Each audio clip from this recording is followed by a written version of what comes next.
नमस्कार मित्रों, ओम नमः शिवाय। स्वागत है दोस्तों आप सभी का हमारे इस YouTube चैनल में।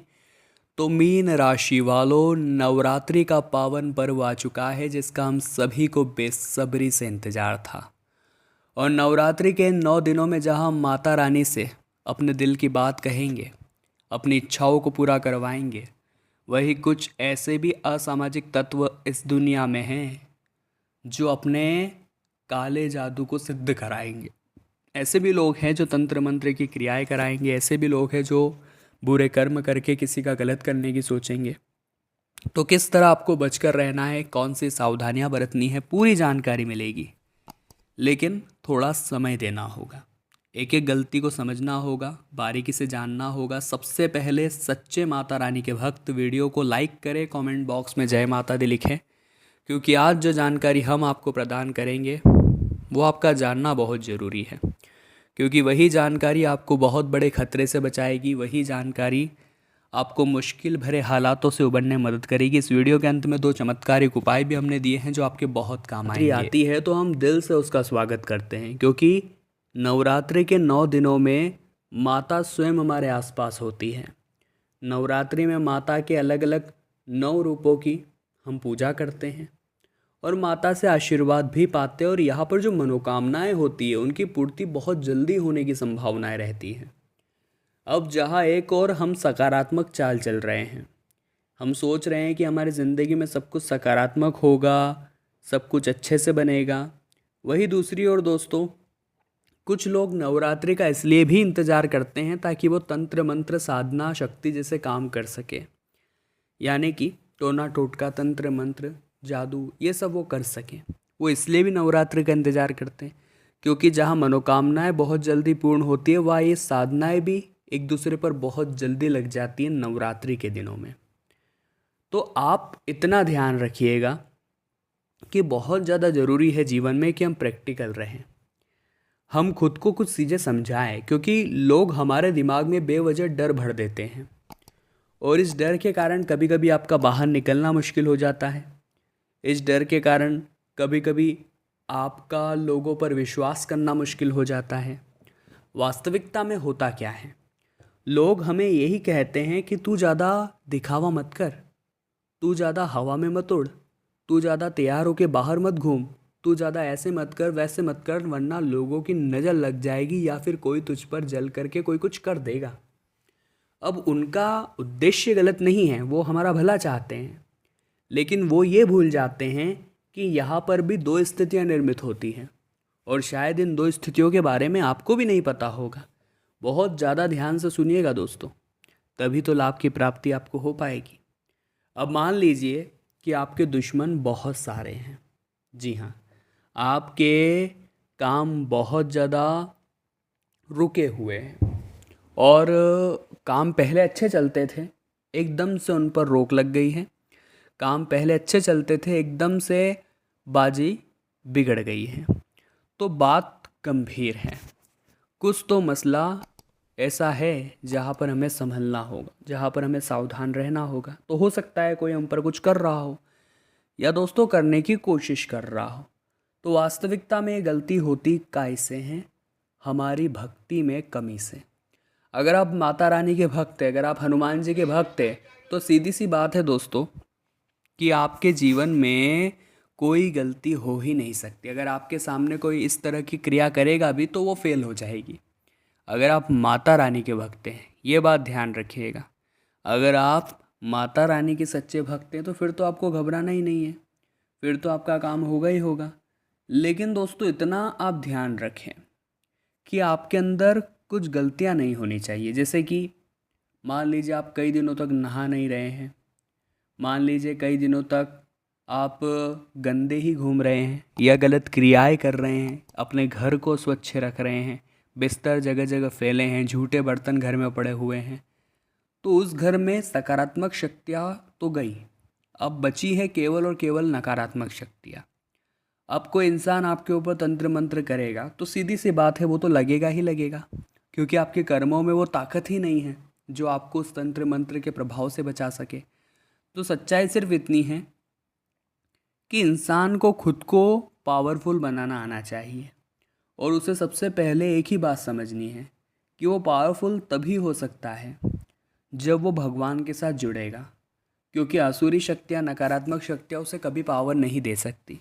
वो पावर क्षणिक मात्र होता है और सकारात्मक शक्ति के आगे वो कुछ नहीं। तो हमें भगवान की शरण में जाना है, हमें भगवान से जुड़ना है और हमें खुद को एक ही बात समझानी है कि आज हम जो भी है वो भगवान की वजह से तो है। कभी कभी जीवन में कुछ चीज़ें नहीं होती है तो हमेशा हम भगवान को कोसते हैं कि तूने मुझे ये क्यों नहीं दिया या मेरे पास ये क्यों नहीं है। लेकिन हम भूल जाते हैं कि भाग्य से ज़्यादा और समय से पहले तो कभी किसी को कुछ नहीं मिलता, तो हम क्यों रोते हैं। आज जो हमारे पास है वो हमारे नसीब का है और जो आना होगा वो भी डंके की चोट पर आएगा, लेकिन जो नसीब में नहीं लिखा है वो आकर भी चला जाएगा। इसलिए हमेशा अपने आप को खुश रखना चाहिए।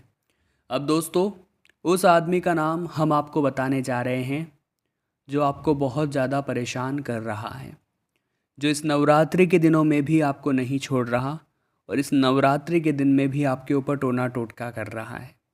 क्या है उस आदमी का नाम? बहुत ध्यान से, गंभीरता के साथ आप सुनिएगा, क्योंकि बहुत गंभीर बात यहाँ पर होने वाली है। बहुत बड़ा झटका यहाँ पर आपको लगने वाला है और आपको भी एक बात समझ आ जाएगी कि गुरुजी की बात में बहुत दम है। उसका नाम दोस्तों ह अक्षर से शुरू होता है, यानी ह नाम वाला कोई भी व्यक्ति हो उससे बहुत बचकर रहिएगा, क्योंकि ह नाम वाला व्यक्ति बहुत दिखने में सीधा है, आपके आसपास मौजूद है और सदैव आपकी भलाई ही चाहता है, लेकिन इसकी अंतर्भावना आपके लिए बिल्कुल भी सही नहीं है। अंतर्भावना से आपके लिए कलेश रखता है और आपको कहीं न कहीं से गिराने की साजिशें भी इसके दिमाग में चल रही होती हैं। तो बहुत ज़्यादा यहाँ पर बचकर रहिएगा, बहुत ज़्यादा यहाँ पर आप सावधान रहिएगा, क्योंकि ये जो ज़माना है ये बहुत दिखने में भोला है लेकिन आंतरिक तौर पर खोखला है। किसी के प्रति फीलिंग्स नहीं है, किसी के लिए कोई दया भाव नहीं है, सब अपनी झोली भरना चाहते हैं। और कोई आपकी मदद भी कर रहा है तो सिर्फ इसीलिए क्योंकि वो इंसान आपके अंदर कुछ ऐसी चीज़ देखता है जो उसका फ़ायदा करा सकती है, और जब उसका वो लक्ष्य पूरा हो जाता है तो वो आपको छोड़ देता है। तो आपको सच्चे मन से नवरात्रि के इन 9 दिनों में माता रानी की पूजा करनी है और ख़ुद को सिर्फ एक ही बात एहसास दिलानी है कि अगर आप अच्छे हैं, अगर आप सच्चे हैं, अगर आपके कर्म अच्छे हैं तो फिर आपको चिंता करने की कोई ज़रूरत नहीं है। फिर आपका काम बनने से कोई रोक भी नहीं पाएगा, फिर आपको आगे बढ़ने से कोई रोक भी नहीं पाएगा। इतना आप ध्यान रखिएगा। लेकिन ज़रूरत यही है कि हम हर हाल में एक बात के प्रति प्रैक्टिकल हो जाएं कि अगर हम भगवान से जुड़े रहेंगे तो फिर कहीं और दरवाज़ा खटखटाने की ज़रूरत नहीं पड़ने वाली। अब 2 उपाय दोस्तों हम आपको बहुत ज़रूरी बता रहे हैं, आप ध्यान से अगर सुनते हैं तो फ़ायदा आपको होगा। लेकिन ये 2 उपाय आपको सच्चे मन से आज ही सुनने होंगे, आज ही आपका काम बनने वाला है, इस बात की गारंटी है। सबसे पहले राधे राधे कमेंट बॉक्स में ज़रूर लिखें। देखिए दोस्तों, आपको नवरात्रि के 9 ही दिनों में एक अखंड ज्योत अपने घर में जलानी है। जब अखंड ज्योत जलाई जाती है तो कुछ नियम कायदे मानने पड़ते हैं, कुछ नियमों को साथ लेकर चलना पड़ता है। वो नियम क्या हो सकते हैं? जैसे कि आप घर को फिर सूना छोड़कर नहीं जा सकते। 9 दिन की अखंड ज्योत हो जाती है तो फिर आपको कन्या भोजन भी कराना है। अपनी श्रद्धा अनुसार चाहे खीर खिला दीजिए, लेकिन बुला करके कन्याओं को खीर या भोजन कराना है। इसके बाद दोस्तों, एक बात का और ख़ास ख्याल आपको यहाँ पर रखना होगा कि भूल चूक में किसी का अपमान आप न कर दें। कई बार ऐसा होता है, हम किसी की भावनाओं को ठेस पहुँचा देते हैं, किसी को कुछ गलत अपशब्द कह देते हैं। वो चीज़ आपसे नहीं होनी चाहिए। वो चीज़ का आपको ध्यान बहुत ज़्यादा यहाँ पर रखना ही होगा और साथ ही साथ किसी का हक यहाँ पर नहीं लेना है। बहुत सारे लोग हैं जो किसी का हक चुरा लेते हैं, तो वो भी बहुत बुरी तरह से बाहर आता है। हो सके तो मंदिर भी जाना है, पूजा अर्चना भी करनी है और भगवान के प्रति नाम जाप भी करना है। तो इससे भी आप जीवन की गहराइयों को प्राप्त करेंगे, महसूस करेंगे कि भगवान जो करते हैं अच्छा करते हैं, काम हमारा हो गया, गुरुजी ने जो उपाय बताया था उससे लाभ हमें हो गया। अगले नंबर पर जो चीज़ है दोस्तों वो है पीली कौड़ी। आपने कौड़ियाँ तो देखी ही होगी, जिसका इस्तेमाल होता है पूजा पाठ में, जिसका इस्तेमाल किया जाता है तंत्र मंत्र में। इसका बहुत महत्व होता है, वो आज हम आपको बताएंगे। देखिए, सावन के महीने में जब भी पुष्य नक्षत्र बनता है तो सबसे पहले ये निकाल लेना है कि सावन में पुष्य नक्षत्र बन रहा है। देखिए, पुष्य नक्षत्र बनता रहता है, बस आपको देखना है। अब आपको शाम के समय का इंतज़ार करना है और माता लक्ष्मी का अच्छी तरह से पूजन करना है।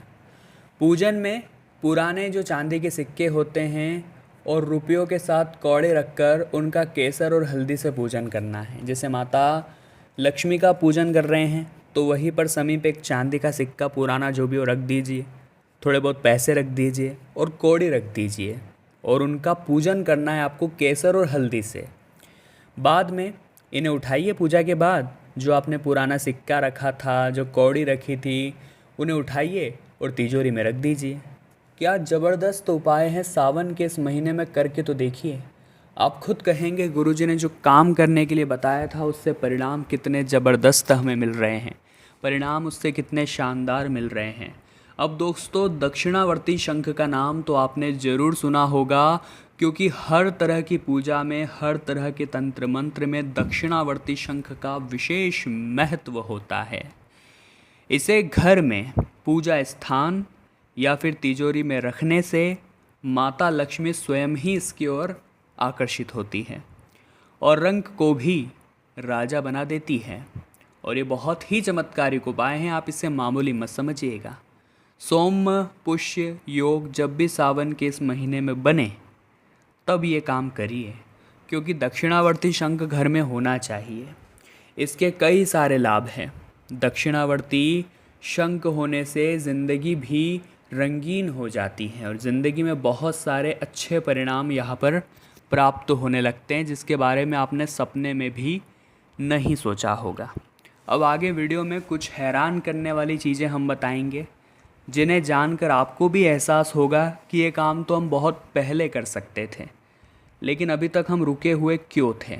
ये काम करने से बहुत सारे फ़ायदे आपको होंगे और ज़िंदगी में काफ़ी अच्छे परिवर्तन आप प्राप्त करेंगे। सावन का पवित्र महीना चल रहा है, ये काम आपको करके देखना चाहिए। तो अगले नंबर पर है दोस्तों भगवान कुबेर की मूर्ति। भगवान कुबेर धन और समृद्धि के देवता है, ये बात तो हम सभी जानते ही हैं। भगवान कुबेर भी धन को देने वाले हैं, धन के भंडार भरने वाले हैं, इसीलिए तो माता लक्ष्मी के साथ साथ धन के मामले में उन्हें भी पूजा जाता है। लेकिन आपको अपनी तिजोरी के अंदर सावन के इस पवित्र महीने में पहले ही सोमवार से भगवान कुबेर की मूर्ति का स्थान जरूर रखना है। भगवान कुबेर की मूर्ति की प्राण प्रतिष्ठा जरूर करनी है। और ये मूर्ति कोई आपको बहुत बड़ी लेकर नहीं आनी है, मात्र उंगली के आकार की छोटी सी मूर्ति लेकर के आइए और अपनी उस तिजोरी में रख दीजिए जहाँ पर आप पैसा रखते हैं। तो मीन राशि वालों, दिल से यही आशा करते हैं बहुत कुछ सीखा होगा आपने हमारी आज की इस वीडियो से। अगर आपको पसंद आई तो आप लाइक ज़रूर करें, कमेंट बॉक्स में जय माता दी शीघ्रता से लिखें, चैनल को भी कर ले सब्सक्राइब और बेल आइकन को प्रेस करना ना भूलें। अभी के लिए दोस्तों आप सभी को बहुत बहुत धन्यवाद।